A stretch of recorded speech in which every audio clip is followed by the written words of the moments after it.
Governor Youngkin. Great to see you again. I'm doing. How's everything? You're looking good. Good. Company's in great shape. Good. So this is an example. Awesome. How awesome. All right, let's go to work. Here we Let's go. do it. How's everybody? Nice to see you.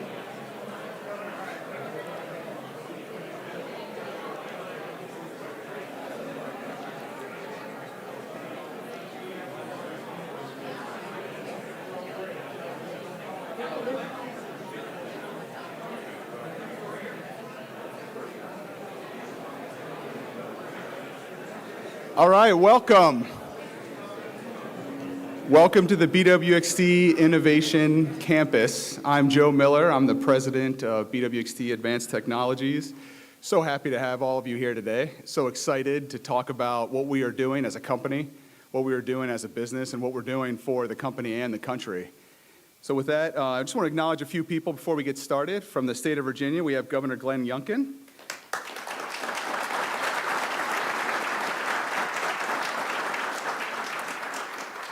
We also have Glenn Davis and Wendell Walker, Matt Klein, Mark Peak, and Eric Zaire, all from Virginia.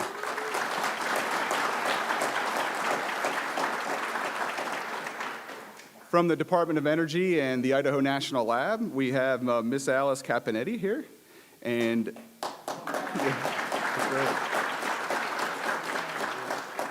Dr. Steve Allmeyer and Dr. Jess Gian. Thank you all for being here. And as we get to interact and hear the speakers talk, you'll be able to interact with a lot of industry leaders, a lot of our important stakeholders from the U.S. government, from a variety of companies here in the United States. And it's an excellent day to talk about what's new in nuclear, how we're making these nuclear products real, and how this facility is playing a very important part in all of that. So before we start with our remarks, I'd ask that we all stand. We'll have James Hubbard from BWXT singing the national anthem. Over to you, James.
Amazing. Thank you, James. Everybody, please be seated. Thank you,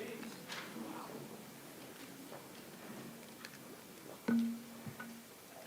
This is an excellent day, and I'm really just so proud. So proud of what we have done as a company, what we have done as Advanced Technologies, and so proud of all the staff that we have that are focusing on the very important missions that are starting to emerge for government applications, for civil commercial applications, all important. Energy security is what we're focusing on, providing national security, and looking into the future and how these nuclear products that are being built up here in Lynchburg can be deployed in the United States and worldwide. So it's a tremendous amount of effort that have gone into each one of our programs, and we'll be talking about that during some of the remarks from Admiral McCoy, Dr. Jeff Waxman, and Ms. Kate Kelly, covering the whole gamut of what BWXT and Advanced Technologies is focusing on space applications, focusing on terrestrial defense applications, and an important energy security application for the commercial industry. Before I go into that, I'd like to talk a little bit about history. So where we're standing here today and sitting here today, the Innovation Campus is where we will commemorate the opening of this important facility.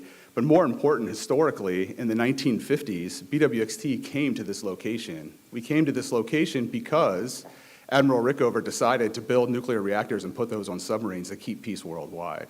And we've been able to keep peace worldwide because of those submarines. And those submarines are powered by nuclear reactors that are built by the men and women of BWXT. So tremendous amount of pride have been in this location, in Virginia, in Lynchburg, for almost 7 decades.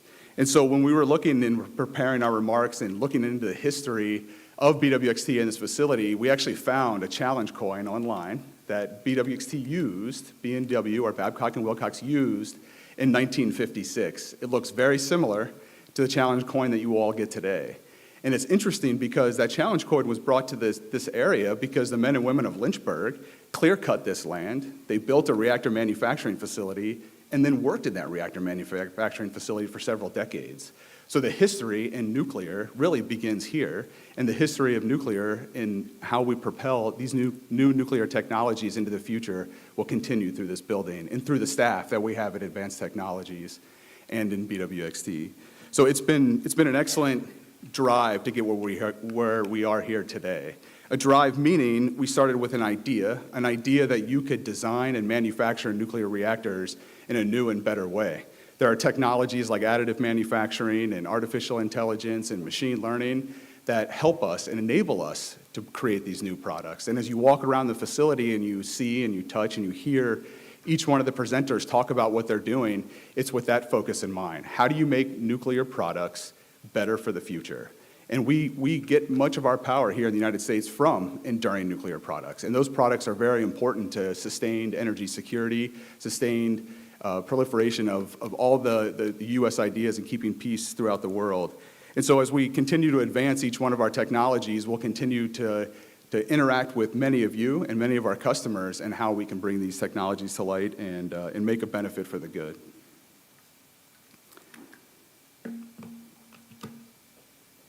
So later today, we'll go through tours, and after we continue all of our remarks, we'll meet here in the back hallway. In the back hallway, you'll see tour information, everything you need to know in order to prepare for your tour and your walk around with each one of our tour guides.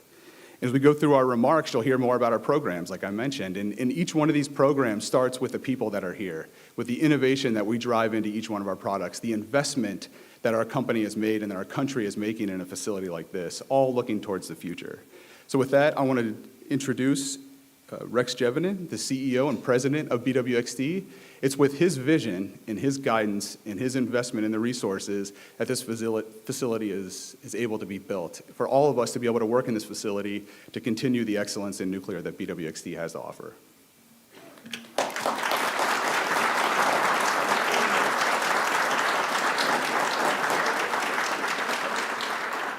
Thank you, Joe, and thank you for all of you who chose to accept our invitation to be here today. This is an amazing-looking crowd. I can't believe all the people that are up there in the rafters. It's remarkable. Many distinguished guests. Joe called out some of them by name. We obviously have the governor of the Commonwealth here, whom I'll be introducing very shortly. It's an exciting time to be at BWXT. We are coming off a very strong year in 2024 in which we set records for operational and financial performance, and we're expecting 2025 to be even stronger. We expect record financial performance and growth, and also significant strategic milestones. Already in 2025, we have announced the acquisition of a company called Kinetrix, which will add 1,500 employees to our worldwide workforce, which will number 10,000 by the time we complete this acquisition in the middle of the summer. We have so far this year in 2025 announced $3 billion in new nuclear component manufacturing contract awards. This year in July, on July 1st, we'll be celebrating 10 years as a public company, as a separate public company. And today, of course, we're officially christening the BWXT Innovation Campus, which is the home for advanced technologies. BWXT is, I think, rightly viewed as a customer and mission-focused organization, and Joe touched upon this, but I think we built that reputation in delivering over multiple decades over 415 nuclear reactors to the U.S. Navy. We're literally the only company that does that. We power every submarine and every aircraft carrier in the Navy fleet, and we couldn't be prouder of that here. By the way, those are small modular reactors, 415 of those guys. But we're also a company that drives innovation and delivers novel nuclear solutions for the complex problems that multiple customers of ours face. And so early in my tenure, we established this advanced technology group to start advancing technology in coated fuels, microreactors for space and terrestrial applications. We pioneered the use of artificial intelligence for advanced reactor design. We have a remarkable capability there.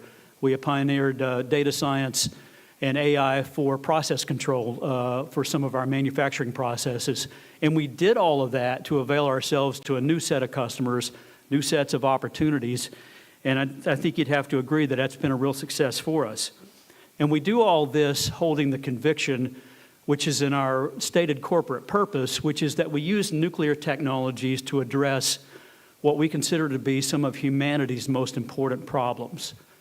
We are trying to provide for global security, the production of clean energy, the exploration and settlement of space provided by our nuclear reactors. We are literally curing cancer with medical radioisotopes, and we're doing environmental restoration in this company. And if you can't get excited about those missions, then something's wrong. Joe talked about the vision that we had for this. Vision is necessary, but it's the conversion of vision into reality which will happen in this facility, and it literally makes my heart soar to think about what will happen in this building over the coming decades and what we will accomplish together. I now have the great pleasure of introducing our governor. I first met Governor Glenn Youngkin when he was candidate Youngkin in the summer of 2021. We met in those days, and I invited him to come out to BWXT. He graciously accepted, and as it happens, he visited our advanced technology group at the old Ramsey Place location. And Governor, at the time, our advanced technology group had about 150 people in it, and our total business backlog was at that time a scary $10 million, which is not a lot for 150 million people, as you know. And since that time, Joe and the team here have won about $700 million in new technology contracts within the company.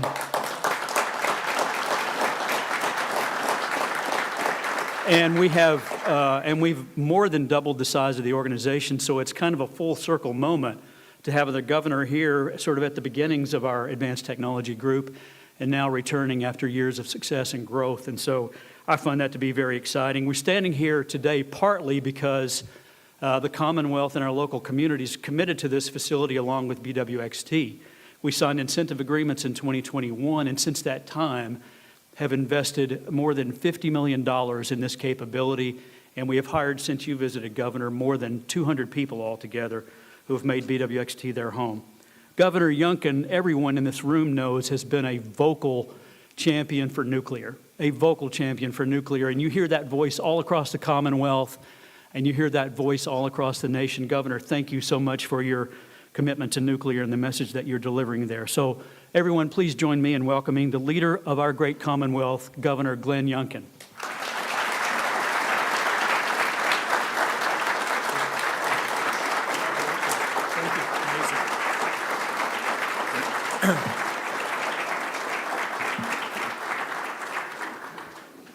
Well, good afternoon, everyone. How exciting it is to be standing here looking up at all of you and just recognizing that the IQ level in this room is really high. And all I did was bring the average down when I came in. Thank you all for inviting me. Rex, thank you for the kind introduction, and thank you for your vision and leadership. And Joe, thank you for the great work that all of your team has been able to demonstrate. What we see today, of course, is that BWXT is the leader. And I'm a big fan of leaders. And I believe that's one of the great legacies that we carry in Virginia is leading. I have to take a quick step back. We were talking about history. And just this past Sunday, I had the great privilege of standing in St. John's Church, the exact place that Patrick Henry stood 250 years ago, when he stood in front of 120 delegates that were divided as to whether that they should commit Virginia to the aid of Massachusetts at the beginning of the Revolutionary War. A moment where there was uncertainty, there was challenge, there was grave concerns. How could we take on this mighty army of England, the Navy that had truly conquered the world? And yet Patrick Henry, a Virginian, stood in front of those 120 delegates and uttered, of course, those most famous words. I know not what course others may take, but as for me, give me liberty or give me death. And then they held a vote. And out of those 120 delegates, it was a margin of 5 that brought Virginia into the Revolutionary War. 3 weeks later, the shot rang out around the world at Lexington and Concord. That summer, George Washington became the commander-in-chief of the Continental Army. 1 year later, yes, another Virginian penned the Declaration of Independence. And over the course of this next now 15 to 16 months, we as a nation will celebrate our 250th anniversary of liberty and freedom. What a statement. 250 years to reflect on what it means to be an American, 250 years to reflect on this innovative nation that was founded not on a land, but on an idea and on ideals and on a form of government that was the most innovative form of government ever conceived. And then we would go on to inspire the world as to what liberty and freedom means. What a moment for us to look back 50 years and to look back 250 years. And I stand here today with all of you where we too again are at a crossroads. Of course, nothing like the crossroads that our founders were facing when they all became truly felons in the eyes of the king. But today we stand at a crossroads because our future is one that we must secure. This future that we must secure for, yes, commercial means, but for our national security. We have an opportunity as a Commonwealth and as a nation to forge ahead and lead, to forge ahead and demonstrate that the national security concerns that we have on how will we power our military, how will we power industry, and how will that industry win the war of intelligence? This is the moment we're in. And that is why it is so exciting to stand here together with a capability, not a company, but a capability to do exactly that, to lead in a way that no company in the world, no capability in the world can. And that's exactly what you are doing.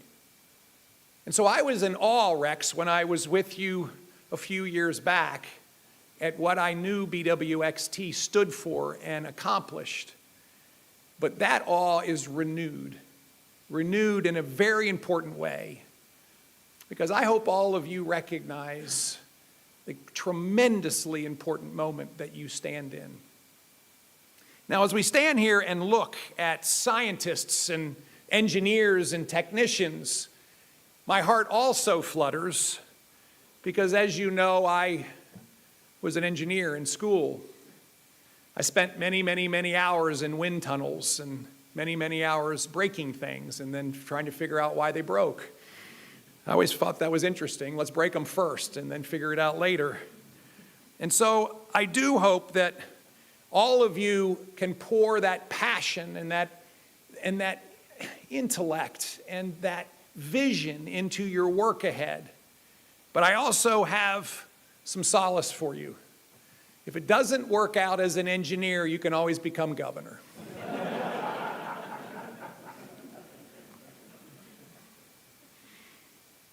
Now 2.5 years ago, I stood with an enormous crowd representing the nuclear industry. And we stood together, and I issued a challenge. I issued a challenge for Virginia to be the first state to deploy an operating commercial small modular reactor in the nation. That was the moonshot I challenged us with. A moonshot that was not impossible. Yes, John F. Kennedy said, why do we do these things? Not because they are easy, but because they are hard. But that moment I knew that we had the capabilities to do exactly that, to lead. To lead, yes, because we must have more reliable, affordable, and increasingly clean baseload power in order to make America go. It's so critical at this time that we recognize a basic truth, that with every data center, with every advanced manufacturing plant that is built, with every indoor farm, with every step to electrify our economy, the power demand in Virginia and the nation nearly doubles. And that is what we expect. And that means our ability to deliver innovation and to deliver that next generation of baseload power that is affordable and reliable and clean is represented right here. And that is what's so exciting. Because I firmly believe there is no place else in the nation, and I'm sorry the rest of our national labs, there's no place else in the nation that is more prepared to step into this moment and to do exactly that, accomplish this generation's moonshot, to forge ahead at an expedited pace and deliver the next generation of nuclear power into Virginia and America and the world. Now, we are incredibly fortunate because around you in this great city of Lynchburg sits other remarkable capabilities. And of course, between here and Newport News Shipbuilding and Naval Station Norfolk, you have demonstrated literally for more than half a century how to do this. And on top of that, we have committed leaders, business leaders, and political leaders at the local, state, and federal level that want this to happen. One of the great realizations over the course of the last 2 months has been the tremendous push coming from the new administration. I have had more meetings than I can possibly count with members of the new administration. And they believe firmly that the future of military propulsion, the future of space exploration, the future of our national security infrastructure to win the war of intelligence, the future of making sure that when that hospital and that NICU unit turns on a light, that it comes on. When an elderly family needs their air conditioning in a hot day in Lynchburg in August, that it comes on. It is all grounded in nuclear. And that is what's so exciting, because we have collective commitment in order to accomplish the goal in this most challenging and yet greatest opportunity that we have seen in a long time. So I want to thank BWXT for having both courage and vision. Investing $50 million in a facility is no small commitment. And so thank you for believing. Committing your career to an industry which really 10 years ago was a little bit on the outs.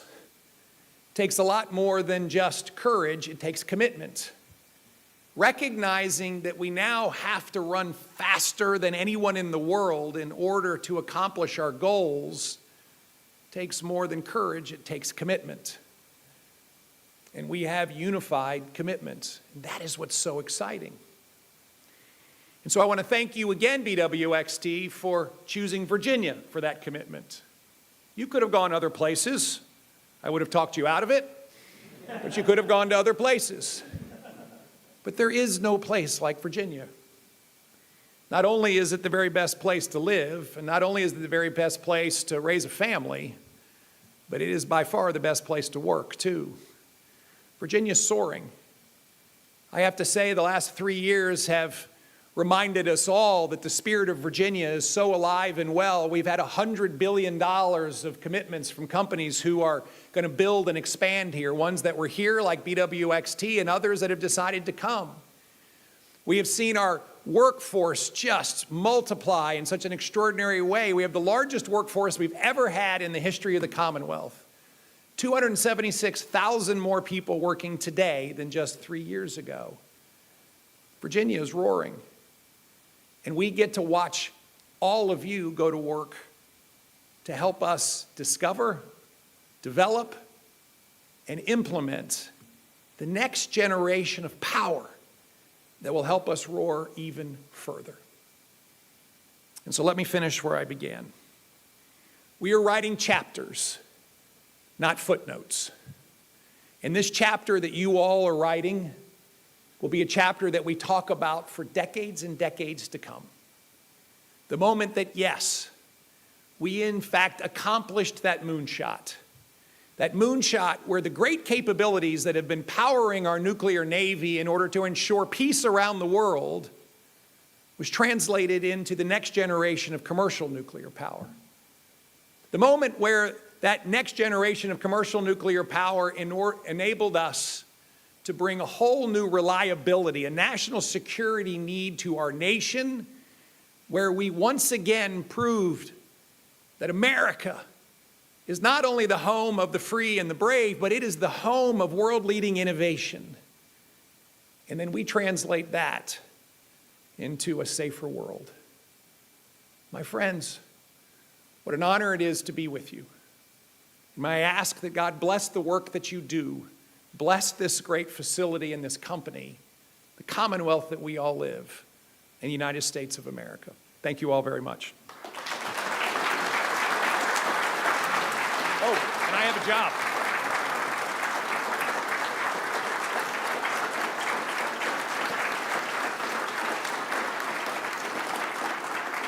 Now, I have the great honor of presenting a flag, of course, to Rex and Joe.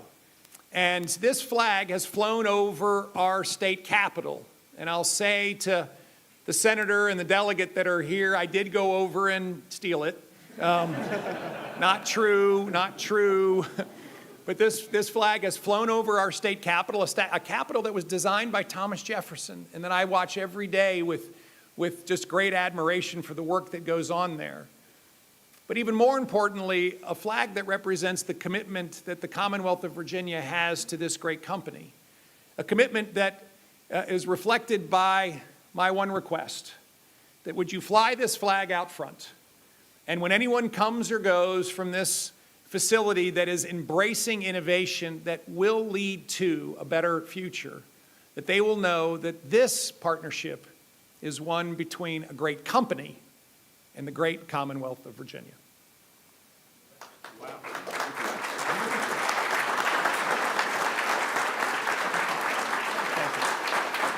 Thank you. Awesome. Perfect. And that tells you that it's real. Thank you.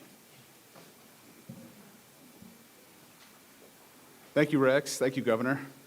With our next speaker, Dr. Jeff Waxman from the Strategic Capabilities Office. He's going to talk a little bit about Project Pele, but we talked about new nuclear already. I brought up my remarks, Rex and Governor Youngkin did as well, but new nuclear needs a pathfinder, a real pathfinder where you go and build it. You have to build the reactor, you have to build the prototype, you have to build the entire system. And Dr. Waxman is leading that program for the Department of Defense. And it's been an exciting program for us to build this facility around and be a pathfinder for all new nuclear projects in this company and in this country. So with that, I turn it over to Dr. Waxman.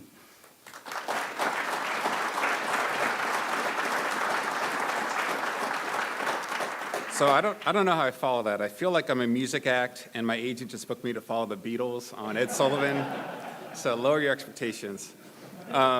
So we are building Project Pele. It's a transportable nuclear reactor for the DoD. We are going to build the reactor back here. You're going to see some pieces of it. We're building the fuel about a half mile down the road at the NOG facility. Now that facility's there because Admiral Rickover chose that location, as was mentioned earlier. And I always like to mention Rickover's famous essay about paper reactors versus real reactors. So I think most of you know this already, but it's important to know. A paper reactor is simple, small, cheap. It is light. It can be built very quickly. It's very flexible. It uses off-the-shelf components, but no one's actually building it yet. It's just in design. A practical reactor is being built now. It is behind schedule. It requires an immense amount of development on apparently trivial items. It is expensive. It is large. It is heavy. It is complicated. It's taking a long time. I don't know what he's talking about. I mean, I don't know what does Rickover know about building reactors. You know, there's a joke here at BWXT. I was going to mention this, but the supply chain for a paper reactor is printer cartridges. So just take that one. But anyway, now I'm just the pretty face who gives the speeches. The team that has been able to do this has been incredible. So obviously BWXT is the prime. They've been incredible. Northrop Grumman, Rolls-Royce, and of course the laboratory team. So Idaho National Lab and Oregon National Lab and Pacific Northwest National Lab in particular. And so the key here is we are not just trying to build one reactor. So we are going to build this reactor, but if we just build one and it's just a museum piece, then we have failed. And we have to make this a real ecosystem. The United States went through a nuclear renaissance 20 years ago, and I don't know if you guys know how that turned out. It didn't actually turn out that well. I see some head shaking in the room. Yeah, I think they built 2 reactors, and there's no more follow-on. So we have to be very different this time.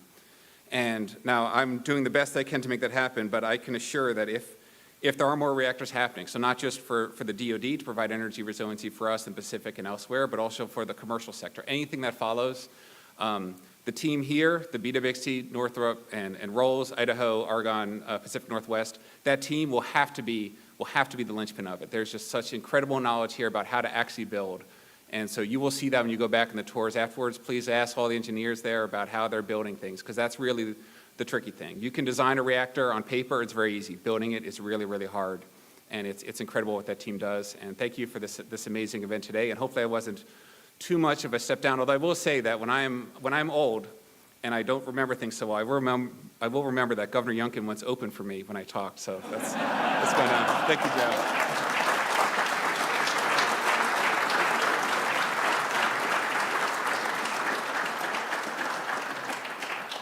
All right, our next speaker is Admiral Kevin McCoy. Admiral McCoy runs the government operations business for BWXT. He's had a prolific career in the U.S. Navy, raising to the ranks of Vice Admiral. He's taught me a lot. I've learned so much from Admiral McCoy, both in leadership, mentorship, and as the chief engineer of the Navy, we've learned a lot about engineering and how to apply those principles into everything that we're building. So he's going to speak a little bit about the other programs that we have inside of Advanced Technologies and BWXT. So with that, Admiral McCoy.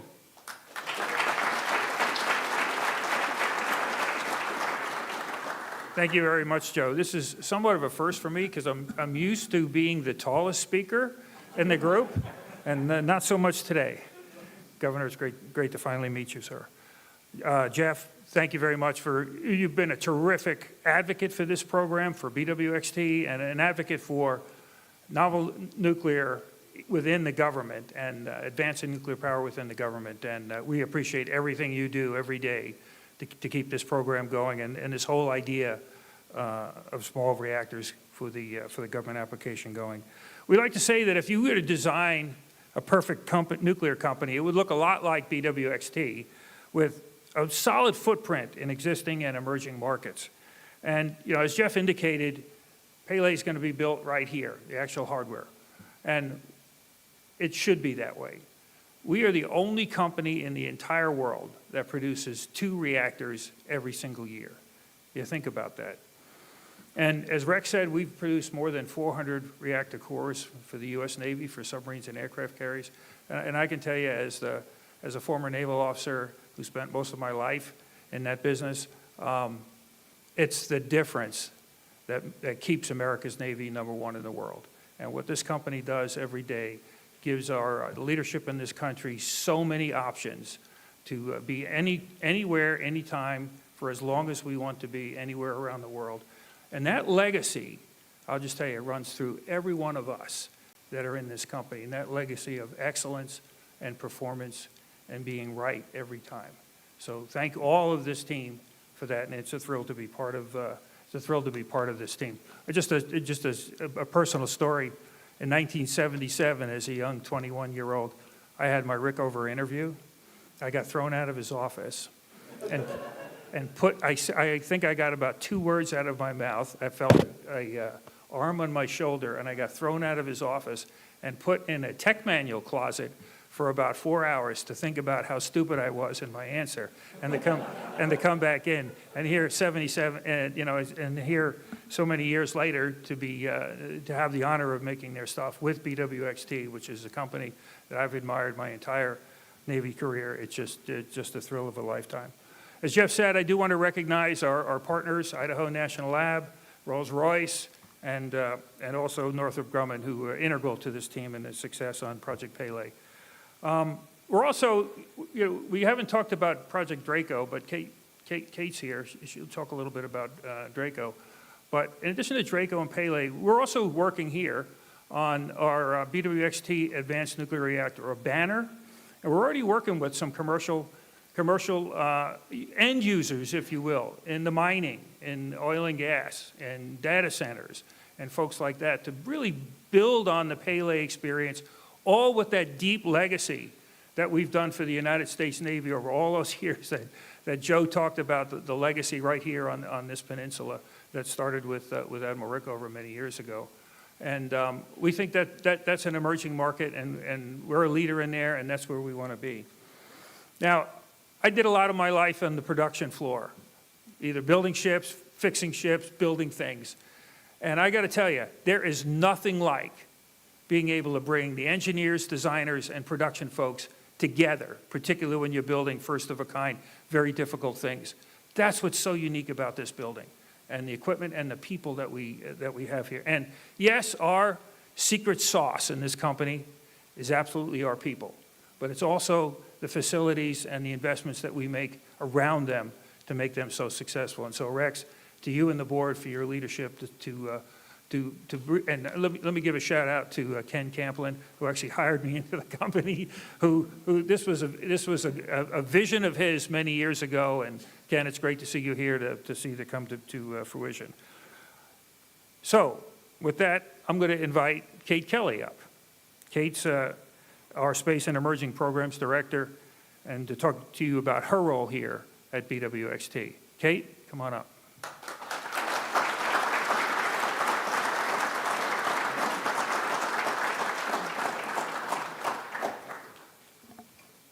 Thank you, Kevin. It's a privilege to share the stage with all of our speakers and recognize the opening of this facility, but it's an even greater privilege to have the opportunity to lead this talented team here that's expanding BWXT's reach into space.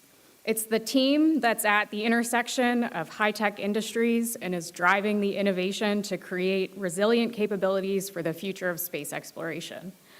Our space portfolio has ties to the company's long history supporting the United States intermittent pursuits in space nuclear for over 6 decades.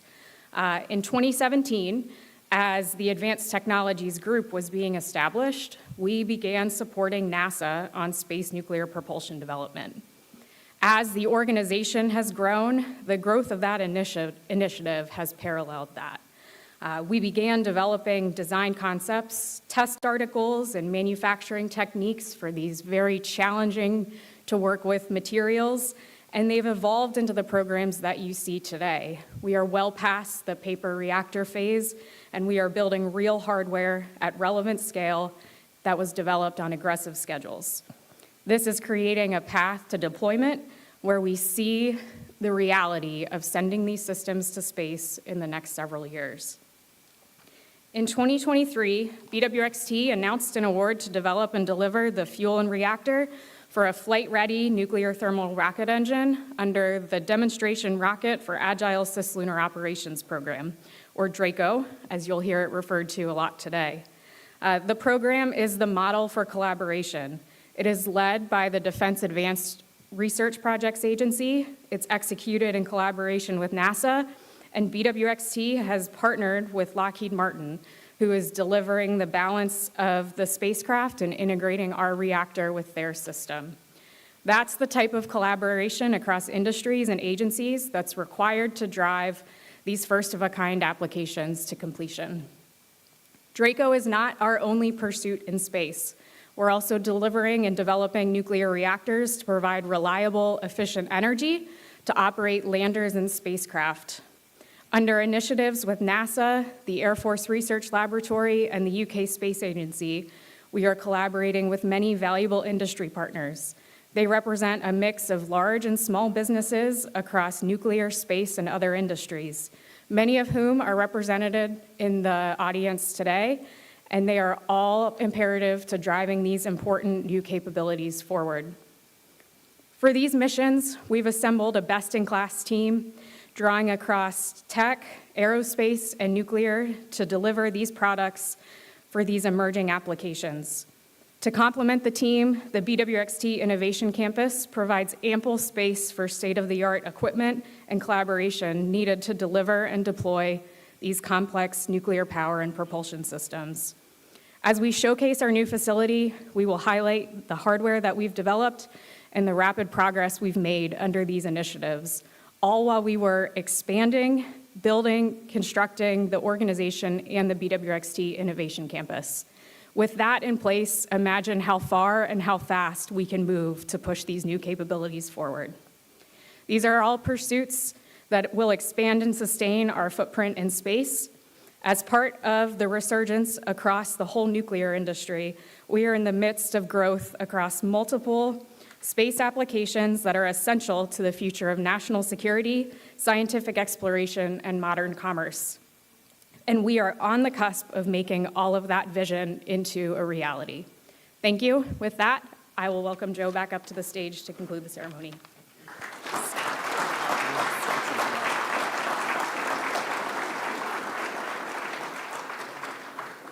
Thank you to all of our speakers, and I just want to thank a few more people that made this building a reality, with Matt Preston and Don Williams leading the charge all day, every day for several years to build this facility that we're seeing today. Also, Vaughn Tomlin, yes.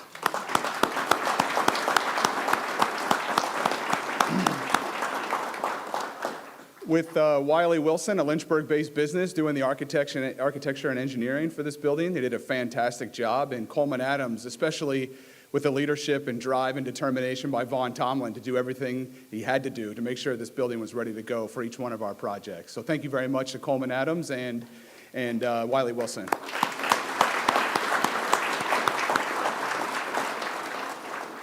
Special thanks to the Advanced Technologies team. They come here every day excited, mission-driven, ready to do something amazing, and it shows in everything that we do, everything that we produce, and the attitude and culture that we've created here at BWXT. Thank you.